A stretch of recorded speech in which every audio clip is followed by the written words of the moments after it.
Hello guys, welcome to Educaty. आज 18 जुलाई का the Hindu analysis करते हैं। मैंने 19 जुलाई का ऑलरेडी कर दिया है। चलिए स्टार्ट करते हैं। SC opposes use of SIR data for non poll tasks. तो बेसिकली हमें पता है सर क्या है। Special intensive revision. ठीक है। स्पेशल स्पेशल इंटेंसिव रिवीजन जो हो रही है वो किसकी हो रही है? वो हो रही है इलेक्टोरल रोल्स की, मतलब कि वोटर लिस्ट की। ठीक है ना। अगर आपका इलेक्टोरल रोल्स में नाम है तभी आप वोट दे सकते हो, नहीं तो आप नहीं दे सकते। ठीक है। स्पेशल इंटेंसिव रिवीजन कौन कर रहा है? Election commission. ये कुछ बेसिक क्वेश्चन है सर से रिलेटेड। अब वोट कौन दे सकता है? वोट वो दे सकता है जो सिटीजन ऑफ इंडिया है। Who can vote? Who can vote? दो कंडीशंस है वोट करने की इंडिया के अंदर। एक तो आपको सिटीजन ऑफ इंडिया होना पड़ेगा, प्लस आपको 18 इयर्स के अबव एज होनी पड़ेगी। दोनों कंडीशंस अगर फुलफिल हो रही हैं तो you are eligible to vote in India. ठीक है। अब क्या हो रहा है कि सर में कुछ कुछ निकल रहा है कि भाई ये सिटीजन ऑफ इंडिया नहीं है, तो इसलिए उनको वोटर लिस्ट में से निकाला जा रहा है। अब क्योंकि उनको वोटर लिस्ट में से निकाल दिया तो वेस्ट बंगाल में उनको स्कीम से भी निकाल दिया। ठीक है ना। तो सुप्रीम कोर्ट ने क्या बोला? सुप्रीम कोर्ट अपोजेस, ये रेड पेन से लिखेंगे,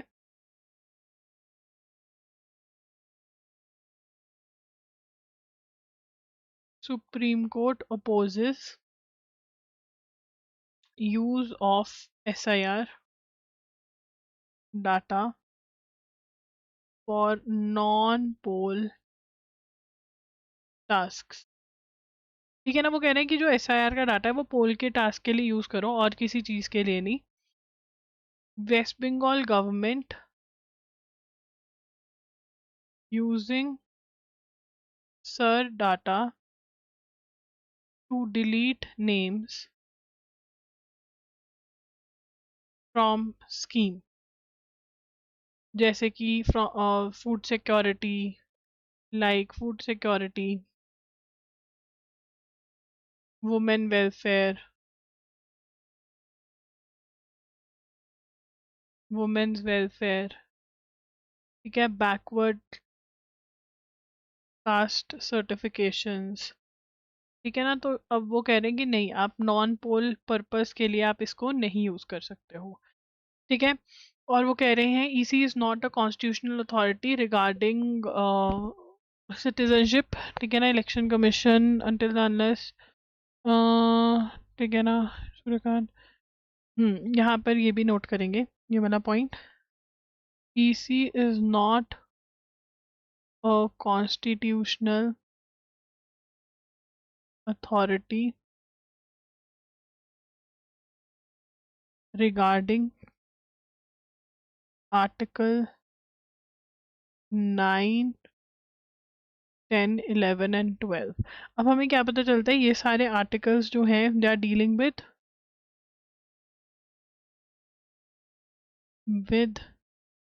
सिटीजनशिप राइट्स। ठीक है। Citizenship rights of the constitution, Justice Bagchi observed the petition said the state issued a notice that poll voters must not remain beneficiaries of Annapurna। तो वो कह रहे हैं कि भाई सिटीजनशिप पे ना इलेक्शन कमीशन वाले नहीं बात कर सकते हैं। ठीक है ना। ये सुप्रीम कोर्ट ने बोला है। Now US bombs bridges in Iran. अब ब्रिजेस तक तो ठीक था, यूएस ने चबाहर पोर्ट पे भी अटैक किया है। यूएस से अटैक्ड चबाहर पोर्ट। अब चबाहर पोर्ट जो है ये इंडिया के लिए बहुत ज़्यादा इंपॉर्टेंट है, क्योंकि ये हमें कनेक्ट करता है अफगानिस्तान, सेंट्रल यूरोप, इन सब से। ठीक है ना। तो चबाहर पोर्ट इंडिया से रिलेटेड है, इंडिया ने बिल्ड किया है, तो इस पे भी अटैक कर रहा है यूएस। ठीक है। और चबाहर पोर्ट कहाँ पर है? ईरान में है। ठीक है ना। और इंडिया ने बिल्ड किया इसको। Burnham is the labour party leader. ठीक है। Labour party leader, labour party leader. कौन है लेबर पार्टी लीडर? एंडी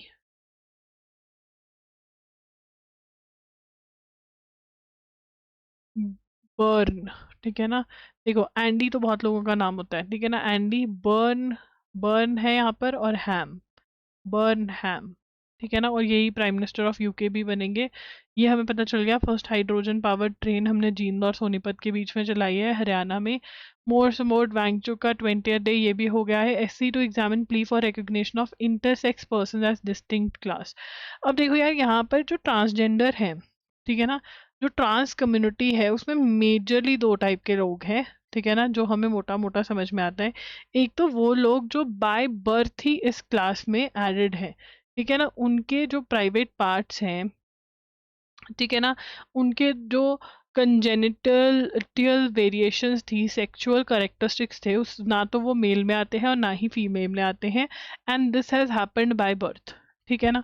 वो ट्रांस कम्युनिटी है। और एक होता है कि उनकी जब ग्रो करते हैं वो, और उनकी ओरिएंटेशन, सेक्सुअल ओरिएंटेशन डिसाइड करती है कि भाई वो क्या है, या कुछ कुछ चीज़ें ऐसी सी होती हैं, राइट।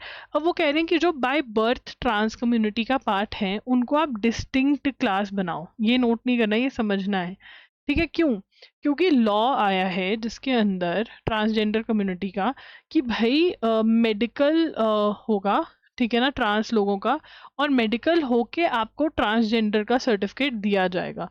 मतलब जो आप अपना लिख देते हो सेक्सुअल ओरिएंटेशन के हिसाब से कि भाई मैं ट्रांस हूँ, नहीं, आपका मेडिकल होगा। एंड अगर आप मेडिकली प्रूव कर सकते हो कि आप ट्रांस हो, तभी आप ट्रांसजेंडर हो। तो अब ये कह रहे हैं कि डिस्टिंक्ट क्लास बनाओ, तो सुप्रीम कोर्ट एग्जामिन करेगी, ठीक है ना। Supreme Court to examine plea for recognition of intersex persons as distinct class, ठीक है ना। जो इंटरसेक्स पर्सन है उनको क्या रिकॉग्नाइज कर रहे हैं? इंटरसेक्स पर्सन को डिस्टिंक्ट क्लास रिकॉग्नाइज करेंगे, ठीक है ना। इंटरसेक्स पर्सन्स को जो बाय बर्थ जिनका पता चल रहा है, ठीक है ना, किसमें? Persons born with congenital variations in sex characteristics, ठीक है ना, इनको डिस्टिंक्ट क्लास आइडेंटिफाई करो जो बाय बर्थ ही ऐसे हैं, ठीक है ना। और ये केस किसने क्या है? केस बाय एडवोकेट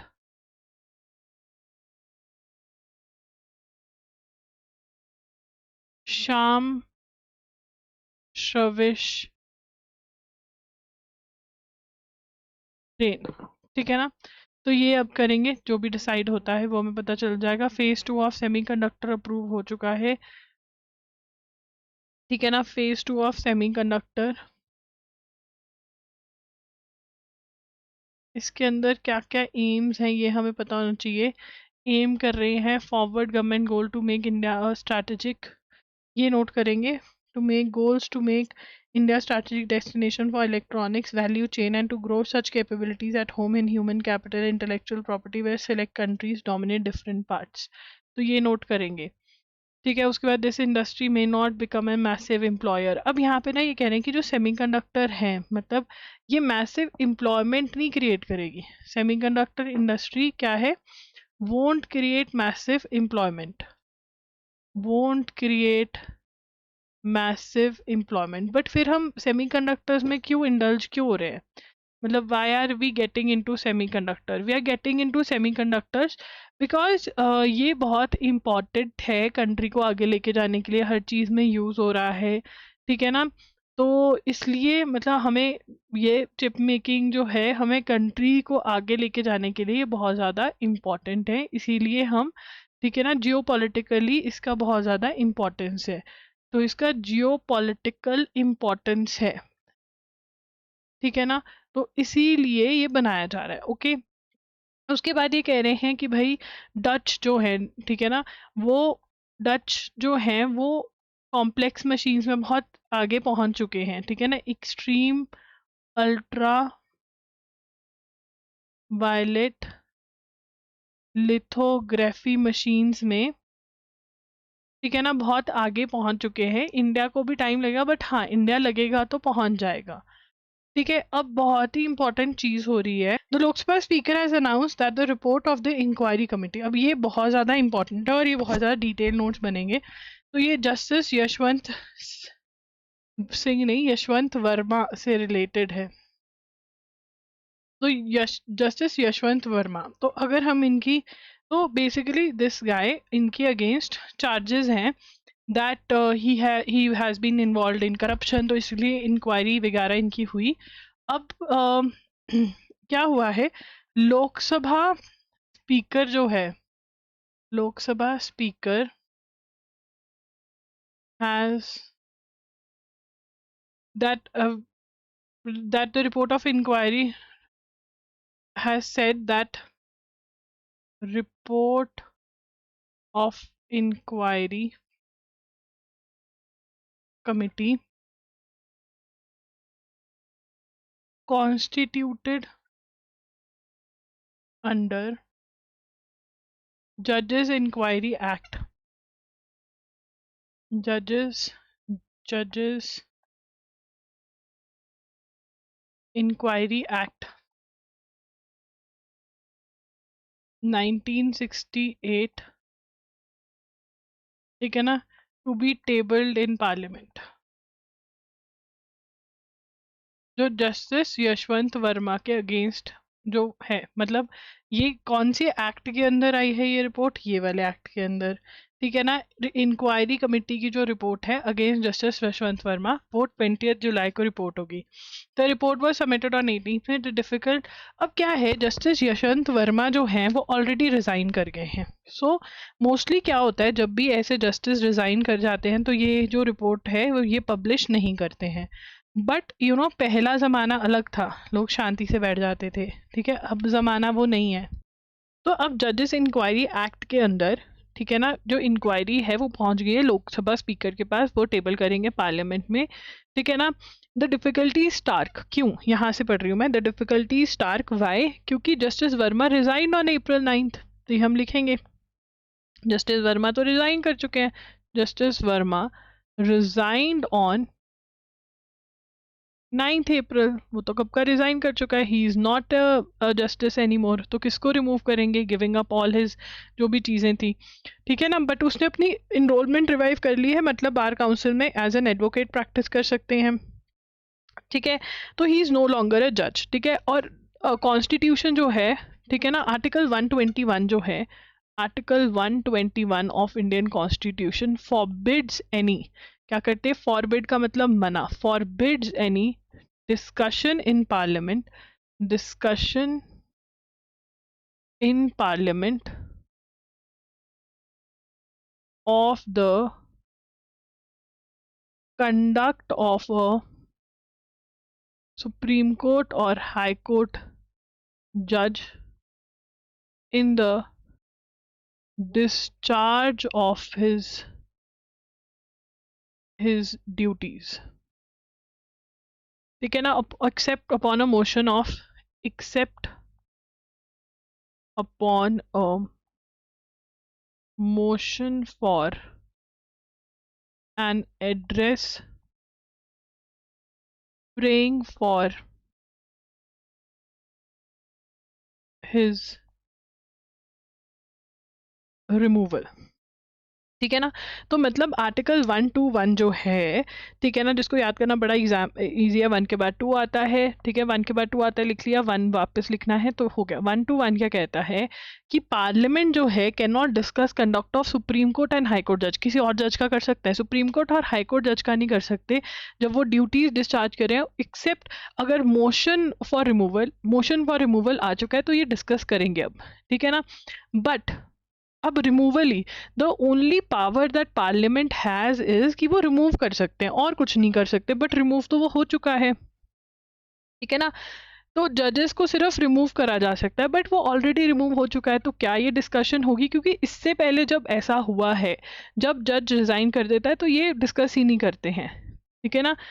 तो यहाँ पर ये कहते हैं, अब ये जजमेंट भी इंपॉर्टेंट है कि ये कॉन्स्टिट्यूशनल एक्ट है, तो यहाँ पर ये क्या कहते हैं, तो ये क्या कहते हैं कि जो जजेस हैं, ठीक है ना, जजेस जो हैं वो कॉन्स्टिट्यूशनल ड्यूटी कर रहे हैं, ठीक है। एक मिनट रुको, ये जजमेंट लिखेंगे। तो क्या है, union of India, union of India versus Shri Gopal Chandra, versus Shri Gopal Chandra Mishra, ठीक है ना, वर्सेस श्री गोपाल चंद्र मिश्रा। ये जजमेंट लिखेंगे, this is very important. Gopal Chandra Mishra, ठीक है। इसमें क्या कहा था, कॉन्स्टिट्यूशन बेंच ने, सुप्रीम कोर्ट ने हेल्ड किया, supreme court held that high court जजेस रेजिग्नेशन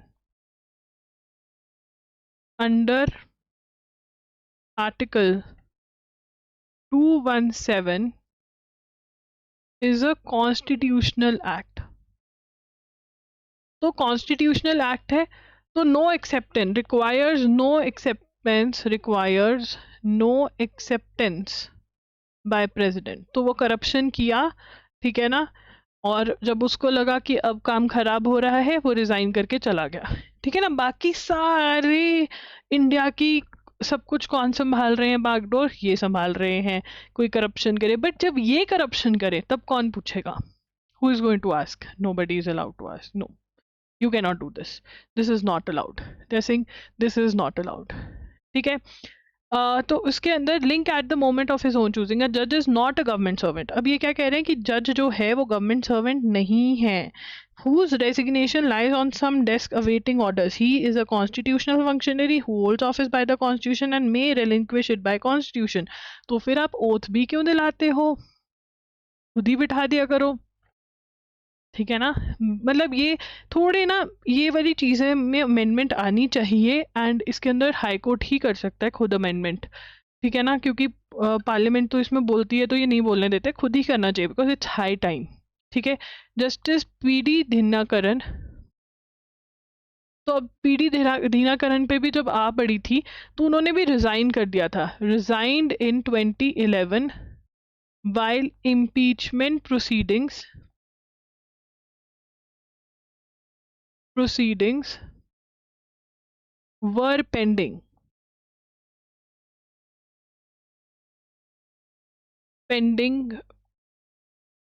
और इंक्वायरी कमेटी डिसॉल्व कर दी थी, वॉज डिसॉल्व, कि भाई रिजाइन तो कर ही गया है, इसको अपनी सजा मिल गई, बट जब पब्लिक को पता चले ना क्या हो रहा है, no report reached parliament,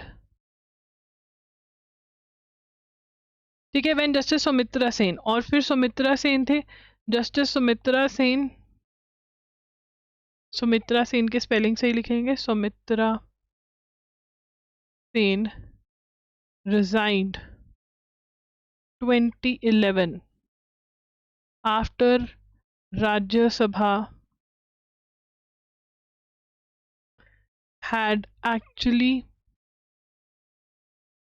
adopted the removal motion।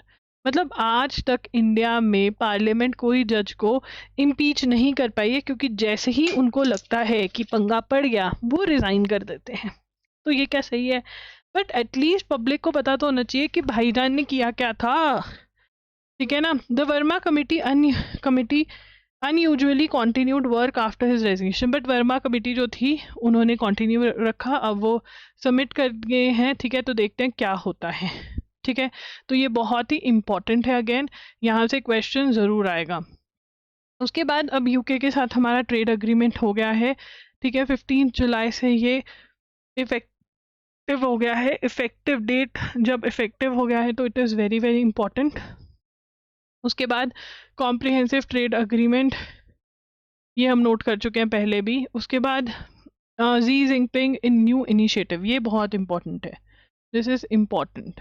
Xi Jinping का क्या इनिशिएटिव है, president Xi Jinping unveiled a new initiative on global AI governance which largely at the global south। इसको ये क्या बुला रहे हैं, वाइको, क्या बुला रहे हैं, वाइको बुला रहे हैं। व्हाट इज वाइको, world artificial intelligence cooperation organisation, this is based in Shanghai. क्या है ये world artificial intelligence cooperation organisation? ये क्या है basically? China China's initiative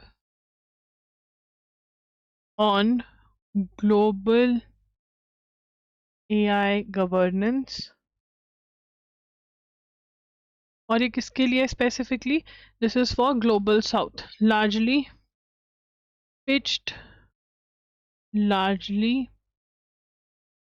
global south and developing countries. So आज तक ग्लोबल साउथ हम मोस्टली डेवलपिंग कंट्रीज को ही बोल रहे थे, मे बी ग्लोबल साउथ ये एशियन कंट्रीज को भी अब रेफर करने लग गए हैं। ठीक है, next 5 years China would provide developing countries with 5000 opportunities in AI training and seminar programs। ठीक है, चाइना ये कर रहा है, ये नोट करेंगे पूरा जो मैंने मार्क किया है। ठीक है, चाइना का क्या इनिशिएटिव है? वाइको। What is the full form? World artificial intelligence cooperation organisation.